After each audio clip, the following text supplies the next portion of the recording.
दोस्तों स्वागत है आप सभी का हमारे चैनल स्टडी ओनली में। दोस्तों एक बार फिर हम आप सभी के लिए लेकर आ गए हैं एनएफएल यानी कि national fertilizer limited non executive recruitment 2024 का नोटिफिकेशन। इसके लिए क्वालिफिकेशन की बात करें तो कुछ पोस्ट के लिए 12th पास और वहीं कुछ पोस्ट बाकी जो पोस्ट हैं उसके लिए ग्रेजुएशन पास मांगा गया है। इसमें 12th और ग्रेजुएशन आप अगर आपके पास इन दोनों में से कुछ भी है तो आप इस पोस्ट को अप्लाई कर सकते हैं। और फिर दोस्तों इसमें इसका जो फॉर्म है आपको अप्लाई ऑनलाइन करना है। और इसमें टोटल पदों की बात करें 336 इसमें टोटल पद रखे गए हैं। इसका जो ऑनलाइन फॉर्म है वो स्टार्ट हो चुका है और फॉर्म की जो लास्ट डेट हो 8 नवंबर तक रखी गई, यानी कि 8 नवंबर तक आप इसका फॉर्म अप्लाई कर सकते हैं। और दोस्तों इसमें बाकी क्राइटेरिया जैसे कि एज लिमिट क्या रखी गई है, इसके लिए फॉर्म की फीस क्या है, साथ ही इसका जो ऑनलाइन फॉर्म है आपको कैसे अप्लाई करना है, ये सारी जानकारी हम आपको इस वीडियो में स्टेप बाय स्टेप बताएंगे। बस आप लोग हमारे साथ वीडियो के अंत तक बने रहिए। और हाँ दोस्तों, अगर आप हमारे चैनल पर नए हैं तो चैनल को सब्सक्राइब और वीडियो को लाइक जरूर कर लीजिए, क्योंकि हम आप लोग के लिए ऐसे ही गवर्नमेंट जॉब से रिलेटेड अपडेटेड वीडियो लेकर आते रहते हैं। तो आइए दोस्तों स्टार्ट करते हैं आज का वीडियो। पहले हम इसका नोटिफिकेशन देख लेते हैं। नेशनल फर्टिलाइजर्स लिमिटेड, जो कि दोस्तों गवर्नमेंट ऑफ इंडिया अंडरटेकिंग यानी कि अंडरटेकिंग है, गवर्नमेंट ऑफ इंडिया के अंतर्गत है। फिर दोस्तों इसमें आगे दिए गए हैं डेटेड, जो कि 9/10/2024 को इसका ऑनलाइन फॉर्म स्टार्ट हो चुका है। Recruitment of non executive in NFL 2024 के लिए नोटिफिकेशन जारी किया गया है। और हाँ दोस्तों, अगर आपको नोटिफिकेशन पढ़ना है तो हमारा जो टेलीग्राम चैनल है, जिसका लिंक आपको वीडियो के डिस्क्रिप्शन मिल जाएगा, वहाँ से टेलीग्राम चैनल ज्वाइन करके आप प्रॉपर एक एक चीज़ की खुद जानकारी प्राप्त कर सकते हैं। तो दोस्तों इसके बारे में बेसिक जानकारी, जैसे कि इसमें किस पोस्ट के लिए कितनी वैकेंसी, ये सारी जानकारी हम आपको यहाँ बता देंगे। बाकी अगर आपको नोटिफिकेशन खुद से पढ़ना है तो आप लोग को हमारे टेलीग्राम चैनल के थ्रू ये नोटिफिकेशन मिल जाएगा। साथ ही दोस्तों टेलीग्राम चैनल ज्वाइन करने से आपको जो भी लेटेस्ट गवर्नमेंट जॉब से रिलेटेड अदर नोटिफिकेशन है, एडमिट कार्ड्स हैं, बाकी कोई भी गवर्नमेंट एग्जाम के रिजल्ट आते हैं, वो सारी जानकारी हमारे द्वारा वहीं टेलीग्राम पर शेयर कर दी जाती है। तो आप लोग टेलीग्राम चैनल ज्वाइन जरूर कर लीजिए। देख लेते हैं क्या दिया गया है। तो नेम ऑफ पोस्ट की बात करें तो NFL non executive various post है। और दोस्तों टोटल पदों की बात करें 336 इसमें पोस्ट रखी गई है। फिर दोस्तों इसमें बाकी शॉर्ट नोटिफिकेशन इसका देख लेते हैं। Has release the advertisement various non executive post 2024। दोस्त कैंडिडेट आर इंटरेस्टेड, जो भी कैंडिडेट इसमें इंटरेस्टेड हों वो लोग इस पोस्ट को अप्लाई कर सकते हैं। और दोस्तों इसका जो ऑनलाइन फॉर्म है वो 9 अक्टूबर से स्टार्ट हो चुका है और फॉर्म की जो लास्ट डेट है 8 नवंबर तक रखी गई है। फिर दोस्तों for other information related to national fertilizer limited non executive various post 2024 recruitment like syllabus क्या है, एज लिमिट क्या है, क्वालिफिकेशन पे स्केल क्या रहेगा, ये सारी जानकारी हम आपको इसमें नीचे बता रहे हैं। सबसे पहले दोस्तों इसमें इंपॉर्टेंट डेट देख लेते हैं, जो कि एप्लीकेशन स्टार्टिंग यानी फॉर्म ऑनलाइन स्टार्ट जो हुआ है वो 9 अक्टूबर से स्टार्ट हो चुका है। फॉर्म की जो लास्ट डेट है वो 8 नवंबर तक रखी गई है। 8 नवंबर तक इसका फॉर्म आप अप्लाई कर सकते हैं।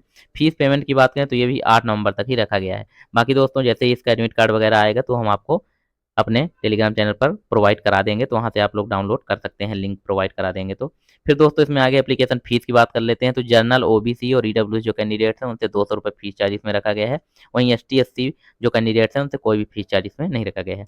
और दोस्तों इसका जो एग्जाम फीस है वो आप debit card, credit card, net banking के माध्यम से फीस पेमेंट कर सकते हैं।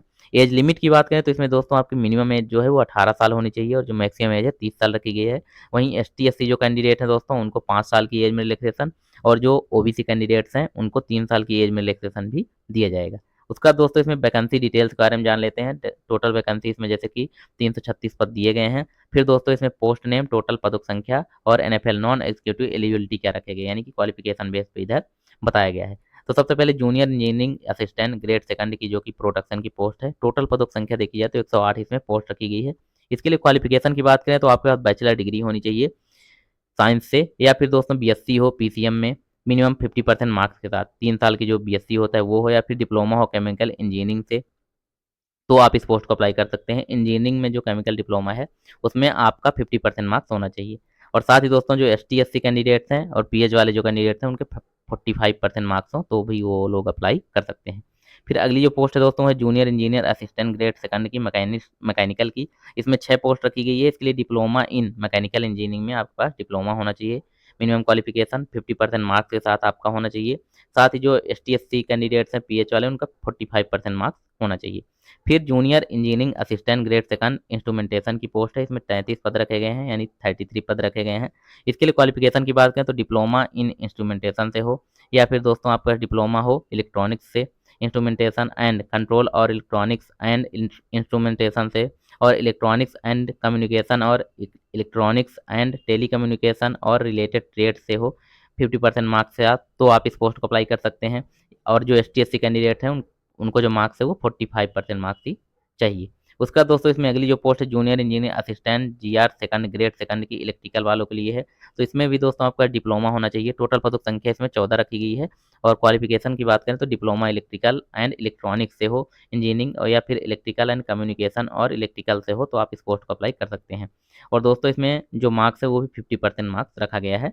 जनरल ओबीसी ईडब्ल्यूएस जो कैंडिडेट्स हैं, वहीं एसटी एससी जो कैंडिडेट हैं और पीएच वाले, तो उनको 45% मार्क्स ही रखा गया है। फिर दोस्तों इसमें अगली जो पोस्ट है junior engineer assistant grade second chemical lab की है। इसमें टोटल पदों की संख्या 10 रखी गई है और इसके लिए क्वालिफिकेशन दोस्तों आपके पास या तो बीएससी हो साइंस सब्जेक्ट से, केमिस्ट्री से वो भी, या फिर दोस्तों आपके पास जिसमें 50% मार्क्स के साथ आपके पास बीएससी हो या फिर इंजीनियरिंग हो तो आप इस पोस्ट को अप्लाई कर सकते हैं, है ना। फिर दोस्तों इसमें अगली जो पोस्ट रखी गई वो है स्टोर असिस्टेंट की। इसके लिए टोटल पदों की संख्या की बात करें तो 19 इसमें पद रखे गए हैं। इसमें आपके पास क्वालिफिकेशन बैचलर डिग्री होनी चाहिए, साइंस से हो, कॉमर्स से हो, आर्ट्स से हो, किसी भी सब्जेक्ट से आपके पास एक जो है बैचलर डिग्री हो तो आप इस पोस्ट को अप्लाई कर सकते हैं। मिनिमम जो इसमें मार्क्स है तो 50% मार्क्स आपके होने चाहिए और S T S C P H वाले जो कैंडिडेट्स हैं उनसे उनके पास 45% मार्क्स होने चाहिए आपके ग्रेजुएशन में, तो ही आप इस पोस्ट को अप्लाई कर पाएंगे। फिर अगली जो पोस्ट है वो लोको अटेंडेंट ग्रेड सेकंड की पोस्ट है। इसमें 5 पोस्ट रखी गई है दोस्तों। इसमें qualification diploma in mechanical engineering में, यानी कि आपके पास डिप्लोमा होना चाहिए मैकेनिकल इंजीनियरिंग से 50% मार्क्स के साथ। फिर दोस्तों इसमें अगली जो पोस्ट है junior engineering assistant grade second mechanical draughtsman की है। इसमें टोटल पदों की संख्या 4 रखी गई है। इसमें क्वालिफिकेशन की बात करें तो diploma in mechanical engineering with minimum 50% marks के साथ होना चाहिए, तो ही आप इस पोस्ट को अप्लाई कर पाएंगे। उसका दोस्तों इसमें अगली जो पोस्ट है junior engineering assistant grade second mechanical NDT की है। इसमें टोटल पदों की संख्या 4 रखी गई है। इसमें भी दोस्तों आपका qualification diploma in mechanical engineering with minimum 50% marks के साथ होना चाहिए। फिर दोस्तों अगली जो पोस्ट है नर्स की पोस्ट है। इसमें टोटल पदों की संख्या 10 रखी गई है। इसके लिए क्वालिफिकेशन 10+2 साइंस सब्जेक्ट्स के आपके पास होना चाहिए, साइंस सब्जेक्ट से आपके पास 10+2 होना चाहिए। फिर दोस्तों डिप्लोमा हो जीएनएम जो रहता है 3 साल का 50% मार्क्स के साथ, या फिर आपके पास बीएससी नर्सिंग हो 50% मार्क्स का, तो भी आप इस पोस्ट को अप्लाई कर सकते हैं। वहीं जो एसटी एससी कैंडिडेट्स हैं और पीएच वाले तो उनको 45% मार्क्स हो तो वो लोग अप्लाई कर सकते हैं। फिर दोस्तों अगली जो पोस्ट है फार्मासिस्ट के लिए भी इसमें रखी गई है। तो फार्मासिस्ट की टोटल पदों की संख्या 10 रखी गई है। क्वालिफिकेशन की बात करें तो 10+2 यानी 12th आपकी साइंस सब्जेक्ट से होनी चाहिए और फिर इसमें आपके पास डिप्लोमा इन फार्मेसी होना चाहिए, जिसको डी फार्मा बोलते हैं, डी फार्मेसी, या फिर आपके पास बैचलर डिग्री बी फार्मेसी जो होता है वो हो 50% मार्क्स के साथ, तो भी आप इस पोस्ट को अप्लाई कर पाएंगे। और दोस्तों इसमें एसटी एससी और जो पीएच वाले हैं उनको 45% मार्क्स ही रखा गया है। फिर लैब टेक्नीशियन की अगली पोस्ट है, उसमें 4 पोस्ट रखी गई है। इसमें क्वालिफिकेशन 10+2 आपके पास होना चाहिए। साथ ही दोस्तों diploma in medical lab technology with 50% marks के साथ हो, या फिर bachelor degree BSc medical lab technology से हो तो भी आप इस पोस्ट को अप्लाई कर पाएंगे। फिर अगली जो पोस्ट है एक्सरे टेक्नीशियन की है। इसमें टोटल पदों की संख्या 2 रखी गई है। इसके लिए क्वालिफिकेशन की बात करें तो 10+2 आपके पास होना चाहिए साइंस सब्जेक्ट से। साथ ही दोस्तों diploma in x ray technology radiology with 50% marks के साथ आपके पास रेडियोग्राफी टेक्नोलॉजी हो तो आप इस पोस्ट को अप्लाई कर पाएंगे। फिर दोस्तों इसमें आगे है रेडियोग्राफी और मेडिकल टेक्नोलॉजी विथ 50% मार्क्स से हो डिप्लोमा, तो भी आप इस पोस्ट को अप्लाई कर पाएंगे। उसका दोस्तों अगली जो पोस्ट है अकाउंट असिस्टेंट की है। इसमें टोटल पदों की बात करें तो 10 पोस्ट रखी गई है। इसके लिए qualification bachelor degree in commerce से होनी चाहिए, यानी कि बीकॉम आपके पास होना चाहिए वो 50% मार्क्स के साथ, तो आप इस पोस्ट को अप्लाई कर पाएंगे। फिर अगली जो पोस्ट है वो है assistant grade first mechanical fitter की। तो इसमें दोस्तों टोटल पदों की संख्या 40 रखी गई है और इसमें दोस्तों क्वालिफिकेशन क्लास 10th होना चाहिए। साथ ही दोस्तों आपके पास आईटीआई हो तो ही आप इस पोस्ट को अप्लाई कर पाएंगे। आईटीआई दोस्तों ट्रेड जिस ट्रेड से मांगा गया उस ट्रेड से फिटर से आपके पास आईटीआई की मार्कशीट होनी चाहिए, वो भी 50% मार्क्स के साथ।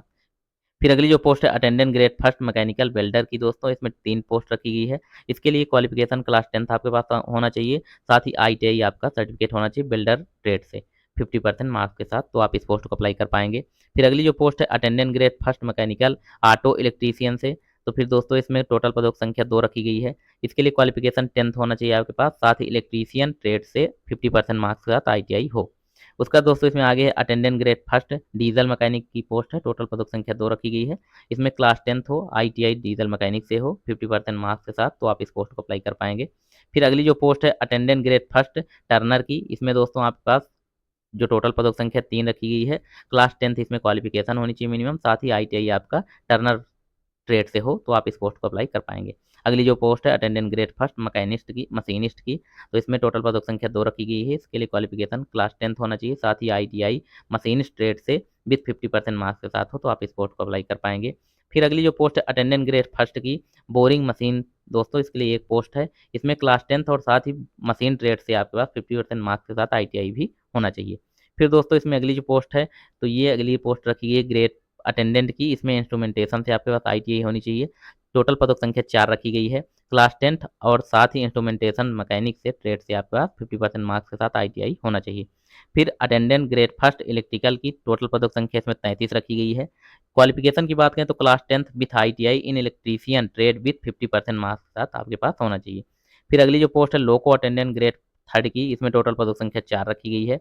इसके लिए qualification class 10th and ITI mechanic diesel with 50% marks के साथ आपके पास होना चाहिए।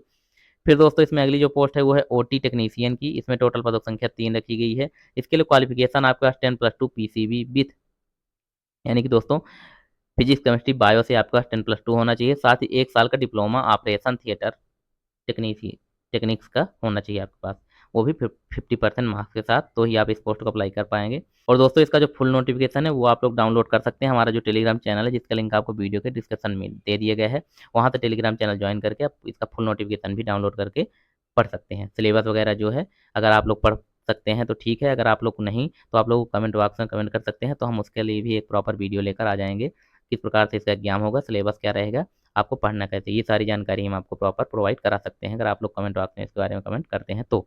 फिर दोस्तों इसका ऑनलाइन जो फॉर्म है आप कैसे अप्लाई करेंगे, तो इसका ऑनलाइन फॉर्म भी आपको अप्लाई करने के लिए इसका भी लिंक आपको हम वीडियो के डिस्क्रिप्शन में दे देंगे। यहाँ से आप सीधे जैसे क्लिक करेंगे आपको सबसे पहले अपना रजिस्ट्रेशन करना है। रजिस्ट्रेशन करने के बाद आपको लॉगिन आईडी और आप पासवर्ड जो है लॉगिन करके आपको पूरा फॉर्म फिलअप करना है। ठीक है दोस्तों, इस प्रकार से जो लोग भी इंटरेस्टेड कैंडिडेट हों जिनके पास की 10+2 हो, 10th हो, आईटीआई हो, और साथ ही दोस्तों pharmacy, B pharmacy, BSc nursing, GNM, या दोस्तों बीकॉम, बीएससी, बीए, सभी के लिए प्रॉपर इसमें एक एक पोस्ट के बारे में हमने आपको बता दिया है। तो इनमें से कुछ भी अगर क्वालिफिकेशन आपके पास है तो आप लोग जो लोग गवर्नमेंट एग्जाम की तैयारी करते हो वो लोग इस फॉर्म को अप्लाई कर सकते हैं। कि दोस्तों अगर हमारे द्वारा दी गई जानकारी आपको अच्छी लगी तो हमारे चैनल को सब्सक्राइब और वीडियो को लाइक जरूर कर लीजिए, क्योंकि हम आप लोग के लिए ऐसे ही गवर्नमेंट जॉब से रिलेटेड अपडेटेड वीडियो लेकर आते रहते हैं। तो मिलते हैं दोस्तों नेक्स्ट वीडियो में, तब तक के लिए धन्यवाद।